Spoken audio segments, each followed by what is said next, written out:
किसान से काम करते हुए भूसे के ढेर में घड़ी खो गई।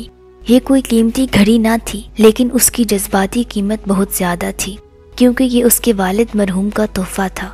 किसान भूसे के ढेर में घड़ी ढूंढने लगा, लेकिन ये कोई आसान काम ना था। थक हार कर किसान ने बाहर खेलते गांव के बच्चों को आवाज दी और कहा, जो मेरी घड़ी इस ढेर में से ढूंढ कर देगा उसे इनाम मिलेगा। बच्चों को खेल का शानदार मैदान मिल गया। कुछ ही देर में उन्होंने उस ढेर को फैला कर रख दिया, लेकिन घड़ी ना मिली। बच्चे थक हार कर उकता कर जाने लगे। किसान भी मायूस हो गया और गोदाम का दरवाजा बंद करने लगा। तो एक बच्चे ने कहा, मुझे बस एक चांस और दो।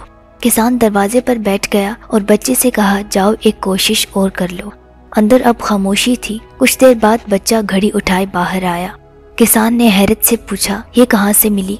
बच्चे ने कहा, मैंने इस दफा घड़ी नहीं ढूंढी, बल्कि खामोशी से बैठकर इसकी टिक टिक सुनी। फिर जिस तरफ से आवाज आई उसी सिमत गया और ये भूसे में से मिल गई।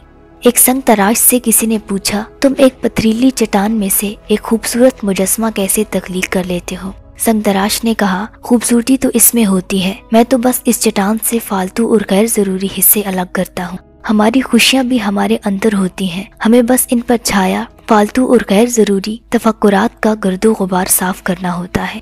ये सब एक पुरसुकून दिमाग का खेल है। दिमाग में अगर सुकून होगा तो ये भूसे के ढेर में भी आपको खुशी और रास्ता तलाश करके दे देगा।